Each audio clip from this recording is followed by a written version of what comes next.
안녕하세요 청취자 여러분, 반갑습니다. 이상희의 칼럼 읽어주는 남자입니다. 저희 프로그램은 민생과 복지 이슈를 재미있고 명쾌하고 쉽고 깊이 있게 다루는 정책 시사 방송입니다. 저는 복지효과 소사이어티 공동대표 제주대 의대 이상희 교수입니다. 저와 함께 진행할 고정 패널 버터 소개합니다. 네, 안녕하세요. 버터 바른 목소리 버터 서정우입니다. 복지효과 소사이어티 홍보팀장으로 일하고 있습니다. 네, 복지를 찔끔찔끔 늘리는 수준으로는 심화되는 소득 불평등과 세계 초유의 저출산 고령화 현상을 타개하기 어렵습니다. 우리나라는 작년에 합계 출산율 1.05로 세계적으로나 역사적으로 전례가 없었던 초저출산율을 기록했습니다. 진보 진영의 많은 전문가들과 활동가들은 지금의 대한민국 자화상을 심각하게 받아들이고 있죠.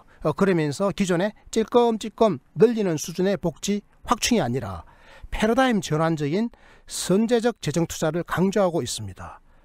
하지만 보수 세력과 상당수의 관료들은 생각이 다른 것 같습니다. 현실의 문제들은 모두 인정하지만 기존의 길을 계속 가자는 입장이 강합니다. 정부의 확장적 재정 운영에 대해서도 명백하게 반대하거나 또는 소극적인 태도를 견지하고 있습니다. 이분들은 우리나라의 재정 여력으로는 복지의 대대적인 확충을 감당하기 어렵다는 입장입니다.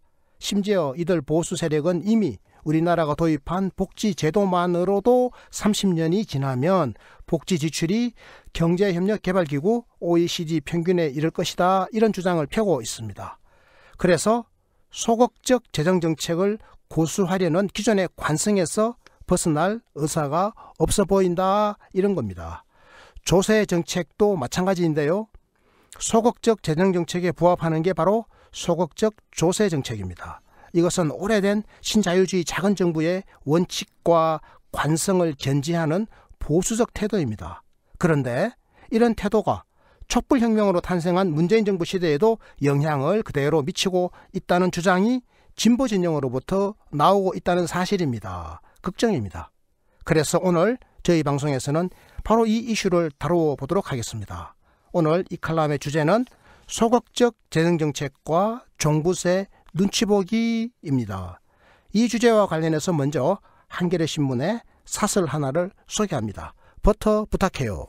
네, 6월 25일자 한겨레 신문 칼럼인데요. 제목은 소극적 재정정책은 누구의 책임인가입니다. 박현 콘텐츠 2 부문장이 쓴 칼럼입니다. 기획재정부는 지난해 소득주도 성장을 새로운 경제 철학으로 내세운 새 정부를 맞아 적극적인 재정 확대를 하겠다고 천명했다. 그런데 최근 지난해 세수 증가율 숫자를 보고 깜짝 놀랐다. 정부는 확장 재정을 하겠다고 밝혔는데 실제로는 긴축 재정을 펴고 있는 것으로 드러났기 때문이다. 안녕하세요, 별PD입니다. 여러분, 하트 잊지 않으셨죠? 네. 지금 바로 꾹 눌러주세요. 감사합니다. 네, 소득주도 성장은 적극적인 재정 확대를 해야 실현이 가능한 정책인데요. 정부도 확장적 재정 정책을 펴겠다고 밝혔습니다. 그런데 실제로는 긴축 재정을 펴고 있더라는 주장이 바로 이 칼럼의 서두에 나온 주장입니다. 버터, 구체적으로 무슨 내용입니까? 네, 제가 한겨레 신문 박현 기자님의 글을 좀 더 소개해 보겠습니다. 정부는 재정 지출 증가율 목표로 7%를 제시했으며 이는 명목 성장률 4.5%를 웃돌기 때문에 확장 재정이라고 밝혔다. 그런데 지난해 세수 증가율은 9.4%에 이른 것으로 나타났다. 애초 예상보다 무려 23조 원이나 많이 거쳤다. 이런 정도의 초과 세수를 예상했다면 재정 지출을 더 늘릴 수 있었다는 얘기다. 정부가 민간에 푸는 돈보다 민간에서 걷어들인 돈이 더 많다는 것은 정부의 재정 기조가 긴축 재정이라는 확실한 증거다. 네, 그러니까 이런 거죠. 정부가 재정 지출 증가율 목표로 7%를 제시했어요. 네. 7%를 제시했어요. 그런데 세수 증가율은 9.4%예요. 네. 세수 증가율은 9.4%입니다.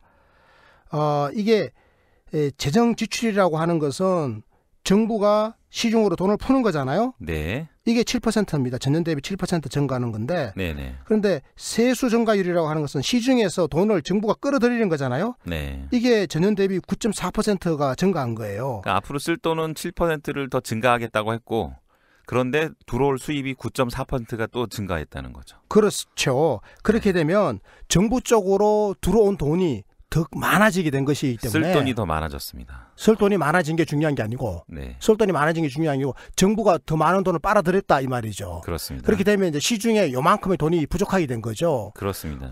이걸 우리가 긴축이라고 봐야 돼요. 확장이라고 봐야 돼요. 이건 긴축이잖아요. 그렇죠. 많이 벌었는데 덜 써겠다는 그만큼 더만큼 써야 되는데 그만큼 안 쓰는 거죠. 그렇습니다. 그래서 지금 박현 부문장의 주장은 확장적 재정정책을 펴야 될 정부가 오히려 정반대로 긴축적 재정정책을 폈다. 지금 이렇게 주장을 하고 있는 거거든요.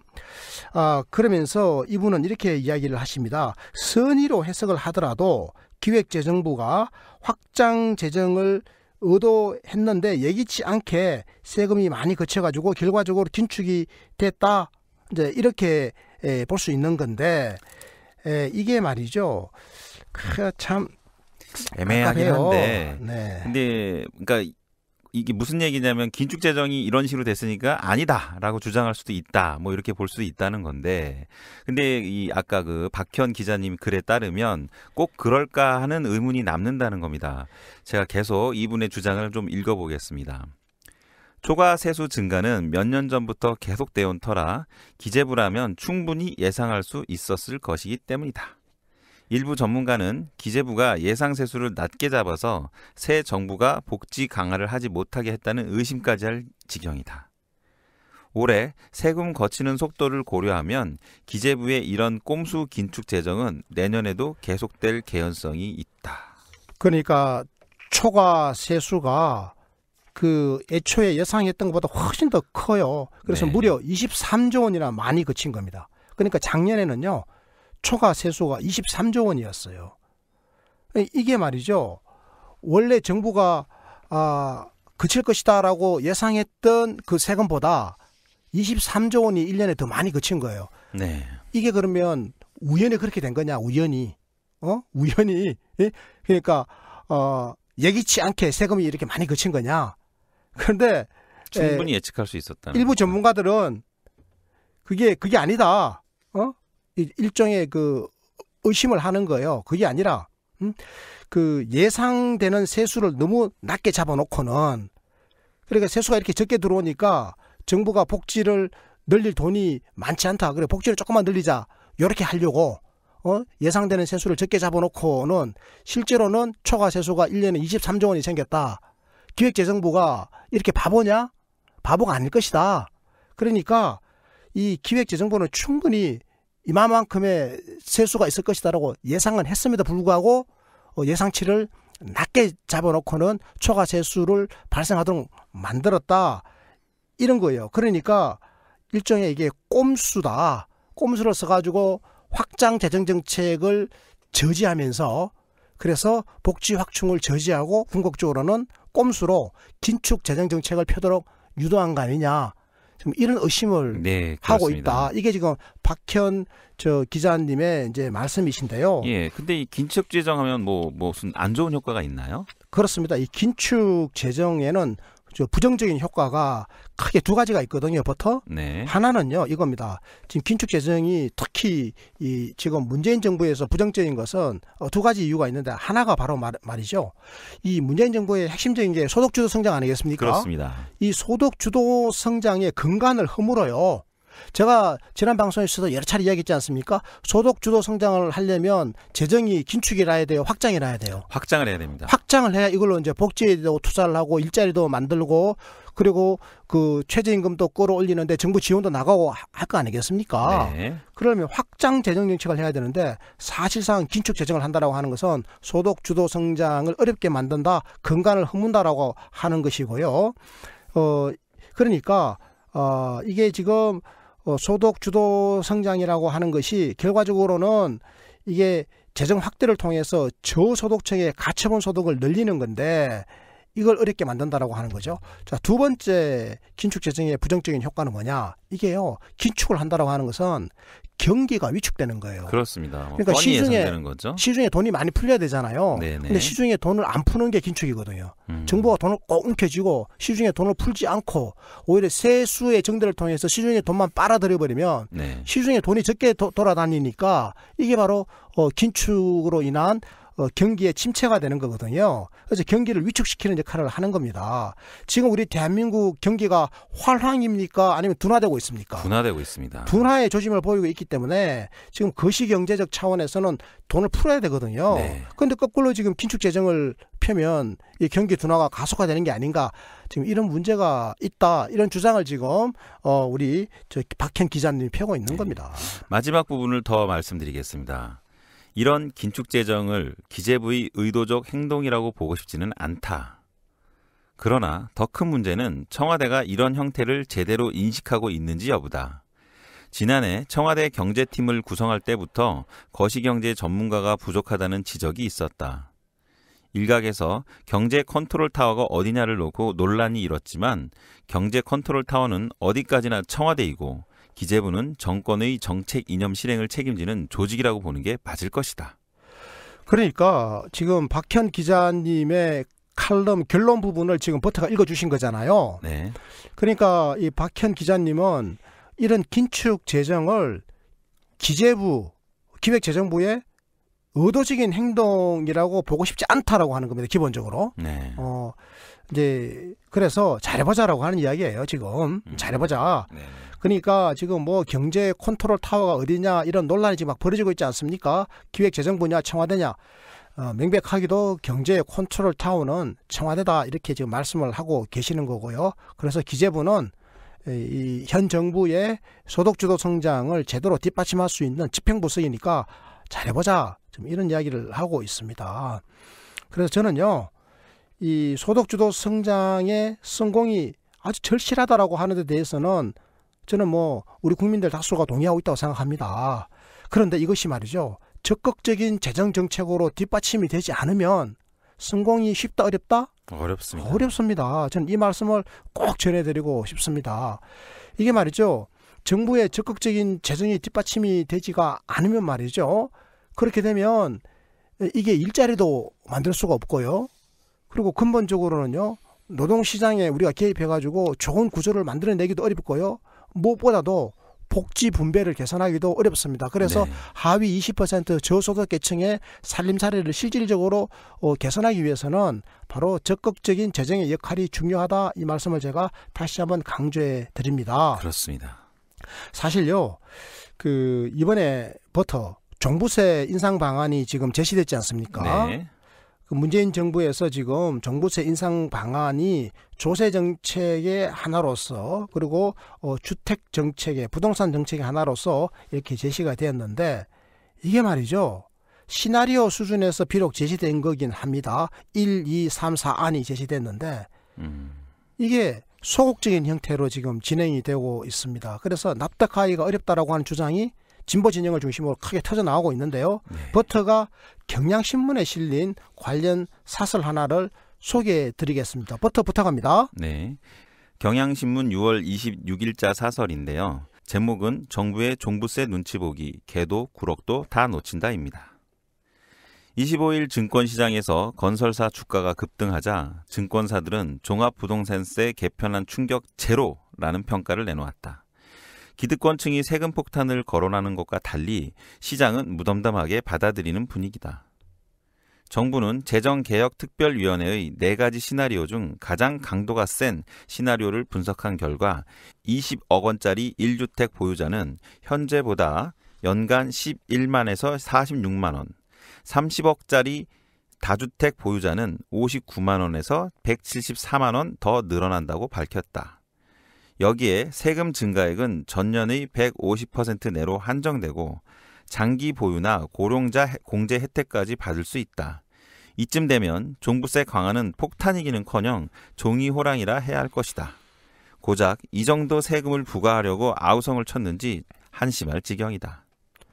지금 문재인 정부에서 재정개혁 특별위원회가 지금 이제 활동을 하고 있단 말이죠. 여기서 종부세, 종합부동산세 개편안을 내놨습니다. 4가지 시나리오가 나와 있는데요. 이게 사실은 좀 진보 진영의 지금 비판을 받고 있습니다. 너무 약하다 이런 주장인데요. 네. 이게 약하다라고 하는 게 증거가 있습니다. 증거가 뭔가 하면 종부세를 올린다라고 하는 개편안을 내놓으면 인상안이 나오면 그게 뭐 정권사들이라든지 부동산 시장이라든지 주식 시장 같은 데서 반응을 하죠. 굉장히 예민하게 반응할 거 아닙니까? 네네. 뭐 충격이다 뭐 이렇게 나올 거 아니겠어요? 그렇습니다. 그런데 뭐라고 나오는지 아세요? 충격 제로. 충격이 하나도 없다. 하나 많아. 하나 많아라 이게. 네. 그러니까 기득권층이 주로 세금 폭탄 이런 거 이야기 하잖아요. 네. 근데 실제로 시장에서는 세금 폭탄은커녕 무덤덤해요. 그래서요 세금 폭탄이 아니라 이게 콩알탄이다. 콩알. 콩알탄. 콩알로 이게 새총 선거다. 이런 지금 비난의 여론도 나오고 있다는 말씀을 제가 전해드리고요. 네. 신문에 나온 이야기입니다. 네. 실제로 보면 30억 원짜리 다주택 보유자. 그러니까 버터가요. 주택이 여러 채가 있는데 그 합쳐보니까 가격이 30억 원이에요. 이런 명백하게 생각만 해도 참 흐뭇합니까? 흐뭇합니까?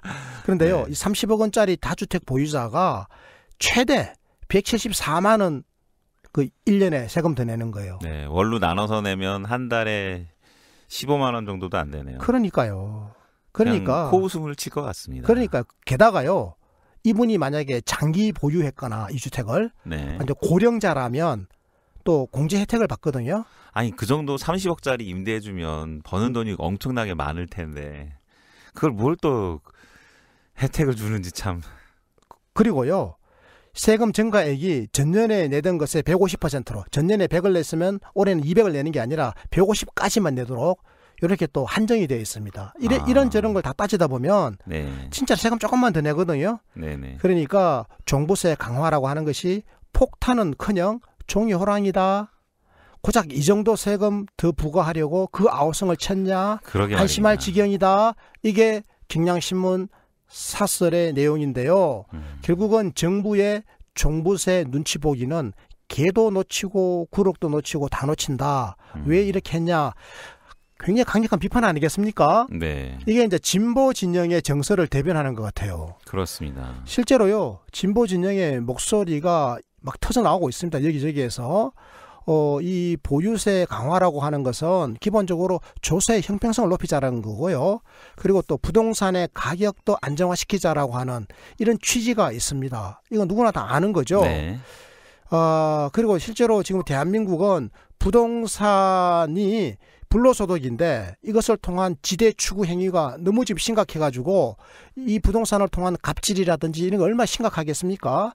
그래서 이런 것을 근절해야 된다라고 하는 정치사회적 목소리가 굉장히 높은데 그게 비하면 이번에 나온 종부세 개편안은 굉장히 아쉬움이 크다. 이게 지금 진보 진영의 주장입니다. 네. 그래서 지금 뭐 주거복지를 강화해야 되고 소득 재분배를 강화해야 되는데 도대체 이런 방안으로 어떻게 주거복지를 강화할 것이며 어떻게 소득 재분배를 이루겠다라고 하는 것이냐. 결국은 아무것도 안 된다. 지금 종이 호랑이다. 지금 이런 주장을 펴고 있는 겁니다. 그래서 그동안에 문재인 정부가 그토록 강조해왔던 불평등의 해소 그리고 소득 주도 성장의 방침과도 상충되는 거다. 이런 네. 주장까지도 지금 펴고 있습니다. 버터가 이 경향신문 사설의 결론 부분을 명쾌하게 소개해 주시면 모든 게 다 정리가 될 것 같습니다. 네, 읽어보겠습니다.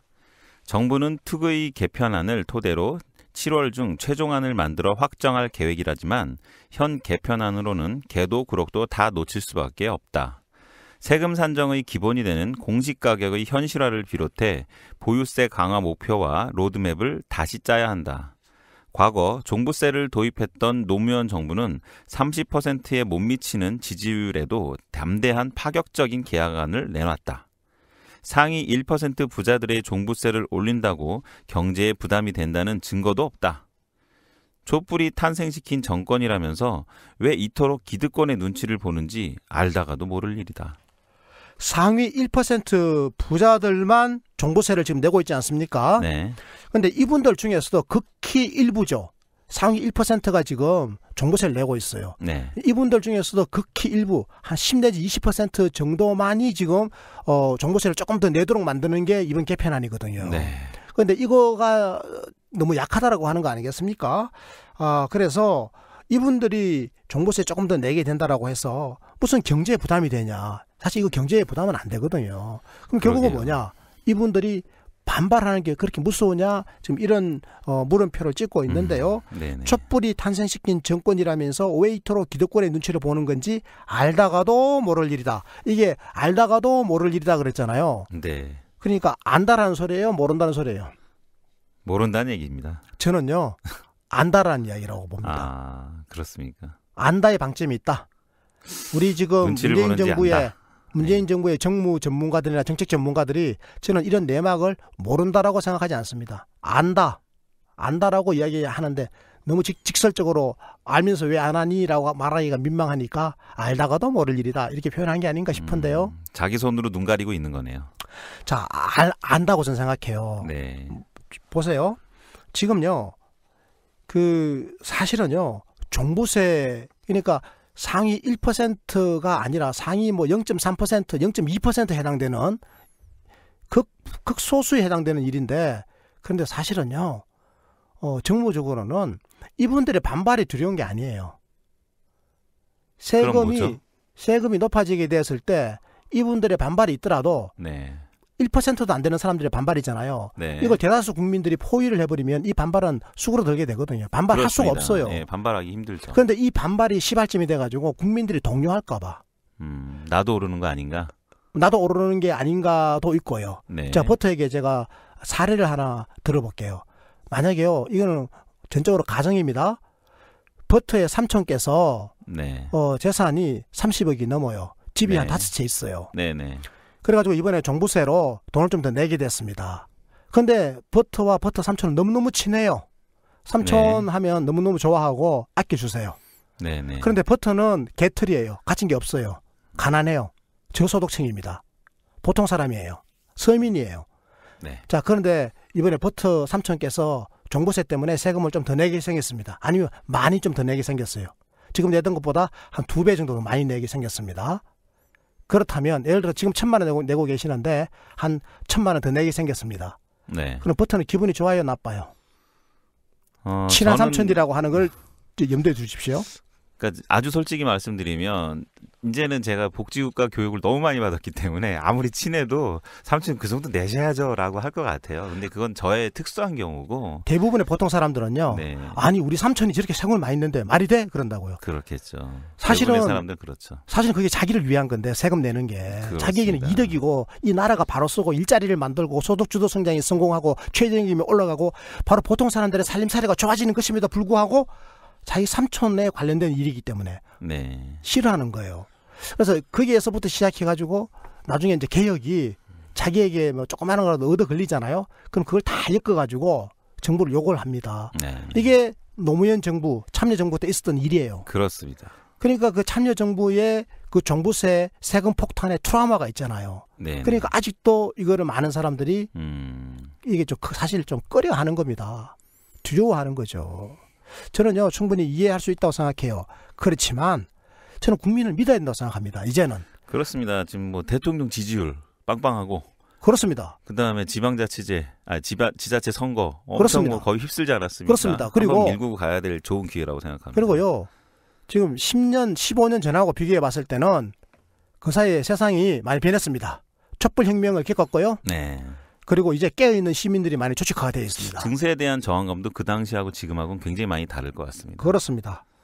그래서 이제는 기득권의 눈치는 볼 필요가 없다. 네. 오히려 보통 국민들을 믿고 앞으로 전진할 때다. 이게 진보 진영의 목소리다라고 하는 사실을 제가 전달해 드렸고요. 이번에는 말이죠. 버터 경향신문 6월 26일자 정태인 선생의 경제 시평을 좀 읽어봅시다. 매우 진보적인 경제학자죠.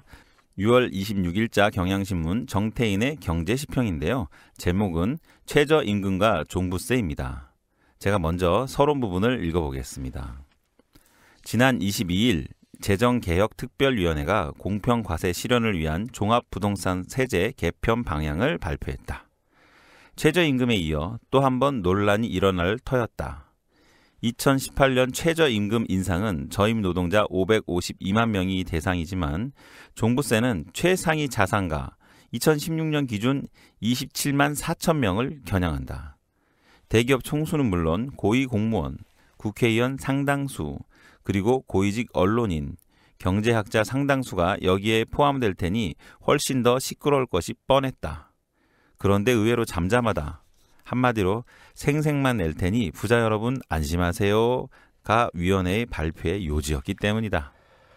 종부세 세제 개편 방안이 발표되면 최소한 27만 4천 명이 이 대상이 될 테니, 그리고 이 27만 4천 명 중에는 대기업 총수, 고위 공무원, 국회의원, 고위직 언론인, 경제학자의 상당수가 여기에 포함될 테니 엄청나게 시끄러울 뻔했다.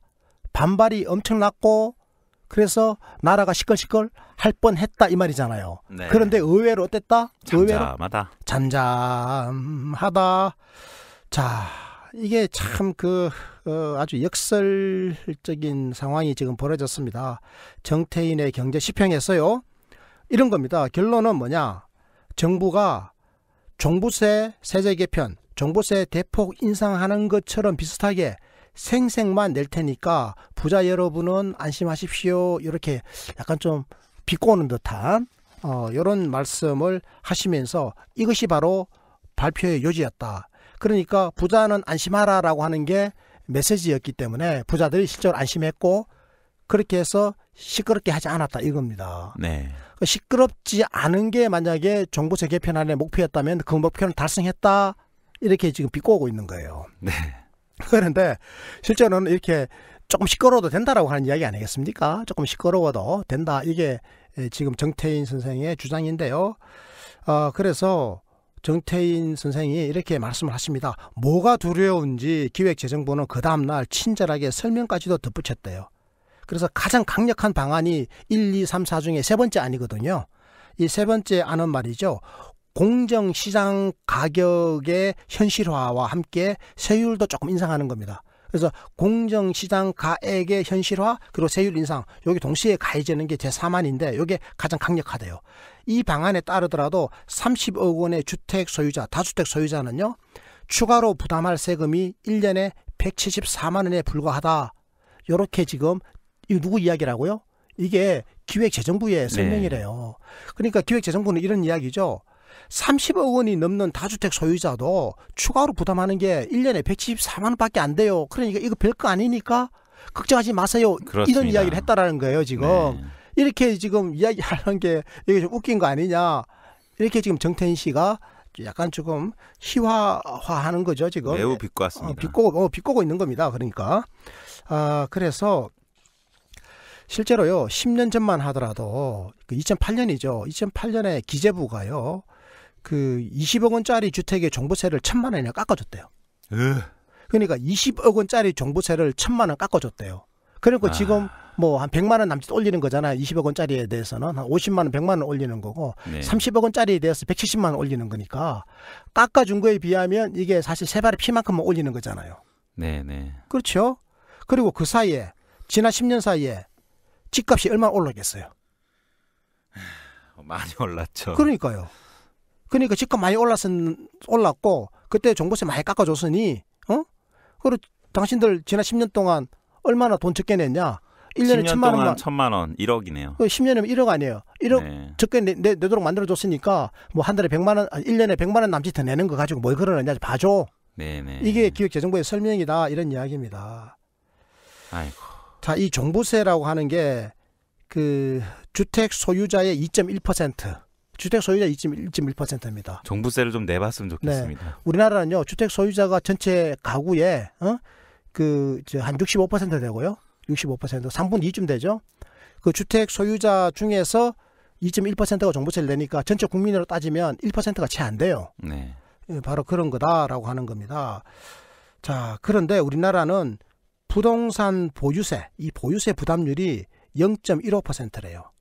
0.15%. 이 GDP의 0.15%. OECD 13개 나라 평균이 0.33이니까 요것째 절반도 안 되고요. 네. 캐나다의 0.87에 비하면 이거는 뭐 세 발의 피 한 5분 1 정도밖에 안 된다. 자, 그러니까 전부 다 이렇게 자산을 구입하려고 하고 그러다 보니까 자산의 불평등이 심각하고 이 자산의 불평등이 대한민국의 혁신의 동력마저도 까먹고 있다. 이게 지금 정태인 선생님의 칼럼의 논지다 이렇게 볼 수 있겠습니다. 네. 자, 그럼 버터. 네. 이 칼럼의 결론은 어떻습니까? 결론. 네. 결론 읽어보겠습니다. 지지율 80%의 대통령도 못한다면 지난 20여 년간의 이 압축 불평등 경향을 역전시킬 수 있는 정권이 어디 또 있으랴. 무엇을 두려워하는 걸까? 자산 불평등의 현실에 대한 잘못된 인식이나 종부세 트라우마와 같은 역사 해석의 오류, 그리고 재선 가능성과 같은 단기 정치적 이익이 이 중차대한 역사적 과제를 외면하게 만들고 있는 건 혹시 아닐까? 네, 그렇습니다. 방금 버터께서 정태인의 경제 10평 이 칼럼의 이제 결론 부분을 읽어 주셨는데요. 대통령께서 지금 지지율이 80%에 그 육박하고 있지 않습니까? 네. 그래서 이제는 이 자산 불평등의 이 심각한 현실을 우리가 이제 극복해야 된다 이런 주장입니다. 네. 그래서 종부세 트라우마에서 좀 벗어나자 이런 이야기로 받아들여도 될 것 같고요. 자, 그래서 이제는 앞으로 가자라고 하는 겁니다. 네. 결국 대한민국에서는 지금 이제 소득의 불평등과 자산의 불평등 이 두 가지의 거대한 불평등이 있는 거 아니겠습니까? 그렇습니다. 소득의 불평등을 줄이기 위해서 우리가 하고 있는 게 지금 소득 주도 성장이지 않습니까? 네. 소득 주도 성장 정책 중에 하나가 재정 지출. 그렇습니다. 그건 기본적으로 수단이죠. 네. 재정 지출 확대는 수단이고요. 그렇게 해서 할 수 있는 것 중에 하나가 지금 1차적인 소득 분배를 좋게 해야 되니까 네. 최저임금을 끌어올렸고요. 네. 그리고 재분배를 강화하기 위해서 복지를 대대적으로 지금 이제 확충을 해야 되고요. 그렇습니다. 그리고 일자리를 더 많이 만들어야 되는 겁니다. 네. 그리고 근로시장에 나올 수 없는 노동시장에 나오기 어려운 한계 계층을 위해서는 이 보호된 노동시장 그래서 사회적 경제를 확충해야 된다 이런 말씀들도 저희들이 과거에 이 칼럼에서 많이 다루어 드렸습니다. 이렇게 해서 소득 불평등 문제를 해결하기 위한 전략적인 침로가 저희들 앞에 하나가 놓여 있고요. 또 하나가 바로 이 자산 불평등 해소입니다. 네. 자산 불평등을 해소하는 가장 강력한 방법이 바로 보유세인데요. 네. 보유세 중에서도 그 최상위의 자산을 보유한 사람들 이분들 대상으로 하는 바로 종합부동산세. 종합부동산세 이 부분이 굉장히 중요하다. 그래서 자산 불평등 해소에서 이 중요한 이 종부세가 좀 더 강화되는 게 필요하다라고 하는 것이 정태인 선생을 비롯한 진보 진영의 그리고 경향신문의 일관된 논조다 이렇게 제가 말씀을 드리면서 이 부분을 이제 정리를 하겠습니다.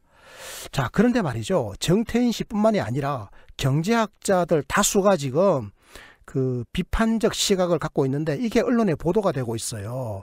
버터가 대표적인 분 한 분만 간단하게 한번 소개해 주실까요? 예, 하나 더 소개해드리겠습니다. 6월 26일자 한겨레 신문에 소개된 우석진 명지대 경제학과 교수의 발언인데요. 읽어보겠습니다. 우 교수는 수십억 원 다주택자의 세 부담을 우리가 왜 걱정해 줘야 하는지도 모르겠다. 그리고 이 정도의 세 부담으로 20억에서 30억 원어치 주택을 구매하는 사람들의 행위 변화를 유도할 수 있을지도 의문이라며 세제 개편은 대체로 세수 확보 혹은 행위 변화 유도 등이 목적인데 이번 종부세 개편은 도대체 무엇이 목적인지 알 수가 없다고 꼬집었다. 자, 버터. 그러니까 세제 개편의 목적이 뭐라고 두 가지를 이야기했죠. 네. 우 교수, 우석진 명지대 경제학과 교수가 네. 세제 개편, 그러니까 종부세 개편이죠. 종부세 네. 개편의 목적 두 가지를 뭐라고요? 첫 번째, 세수 확보. 두 번째는 행위 변화 유도. 행위 변화죠. 이 행위 변화라고 하는 것은 부동산 투기라든지 네. 주택을 다주택으로 소유하는 행위 이런 겁니다. 더 이상 부동산 투자하면 좀 그렇겠네? 이런 행위를 유도하는 거죠. 그렇습니다. 부동산 구입하려고 하는 행위겠죠. 네. 일종의 투자를 넘어서 투기까지 가는 행위. 네. 이제 이런 행위를 우리가 변화시켜야 될 거 아닙니까? 그렇습니다. 다주택자가 다주택을 더 많이 보유하지 못하도록 하는 이 행위의 변화. 그런데 이번 이 종부세 때문에 버터 삼촌이 다주택자 지위를 포기할 것 같아요? 절대 안 하죠. 아마 집을 더 사도 되겠네 이렇게 생각하죠. 그렇게 생각하실 수도 있죠. 네. 그래서 좀 어렵다라고 하는 게 지금 우석진 명지대 경제학과 교수의 발언이었고요. 그리고 또 하나 세수 확보. 실제로 이렇게 하면요. 이번에 1, 2, 3, 4 네 가지 개편안이 나왔잖아요. 네네. 가장 강력한 게 4만이잖아요. 네. 4만으로 하더라도 지금 거두어들일 수 있는 연간 종부세 금액이요. 한 1조 2천억 원밖에 안 된대요. 아이고. 그러니까 지금 1조 원을 거둬들이고 있는데 현재 1조 원이 들어오고 있거든요. 종부세가. 네. 1조 2천억 원 정도가 더 들어오는데 사실 이게 우리나라 경제 규모가 GDP가 지금 1,800조 원을 넘는 나라잖아요. 그렇습니다. 그리고 우리 국민들이 지난 1년 동안에 OECD 국가들 평균에 비해서 적게 내고 있는 세금만 해도 100조 원을 적게 냈거든요. 네. 사실은 100조 원을 우리 국민들이 1년에 더 내야 그래 OECD 평균 수준의 조세 부담률이 되는 거란 말이죠. 그렇습니다. 100조 원을 덜 냈는데 지금 고작 1조 2천억 원을 더 거둬들이는 거다라고 하면 이거 갖고 과연 세수 확보했다라고 말할 수 있는가? 이게 지금 우석진 경제학자의 뉘앙스가 이런 게 포함되어 있다라는 말씀을 제가 드리고 싶습니다. 버터 또 어떻습니까? 정부가 종부세를 개편하려고 하는 주된 목적은 공평 과세를 실현하는 동시에 경제 주체들의 행태 변화를 이끌어내서 부동산 시장을 안정화하는 것에 있다. 하지만 특유의 종부세 개편안은 그 영향을 받는 대상들이 매우 극소수이고 추가 부담 수준도 미미해서 경제 주체들의 행태 변화를 이끌어내기엔 턱없이 부족하다는 것이다. 네, 지금까지 우석진 명지대 경제학과 교수의 발언을 들어봤습니다. 네, 존경하는 이 칼럼 청취자 여러분, 오늘 저희 방송 어땠습니까? 문재인 정부가 포용적 복지국가의 새 시대를 여는 첫 번째 정부로 역사에 기록되길 바라는 마음은 저뿐만이 아닐 겁니다. 촛불혁명의 대의에 동의하는 깨어있는 시민들 모두의 한결같은 마음일 겁니다. 그래서 포용적 복지국가 노선의 핵심 전략인 소득주도 성장이 반드시 성공해야 합니다. 그리고 이게 가능해지려면 적극적 재정정책을 펴야 하는 건데요. 재원조달 방안은 분명하게 제시될 필요가 있고 우리는 이제 서로를 믿고 소득주도 성장이 가능한 복지국가 정세의 새로운 지평을 열어가야 합니다. 저는 지금이야말로 패러다임 전환에 큰 용기가 필요한 때라는 점을 다시 한번 강조하고 싶습니다. 이것으로 오늘 방송 마칩니다. 지인들에게 청취 많이 권해주시고요. 저희는 늘 최선을 다하겠습니다. 고맙습니다. 감사합니다. 국민이 행복한 나라, 역동적 복지국가의 시각으로 세상을 바라보는 이상희의 칼럼 읽어주는 남자. 복지국가 실현의 그날까지 늘 최선을 다하겠습니다. 구독하기, 좋아요, 다운로드 부탁드립니다. 고맙습니다.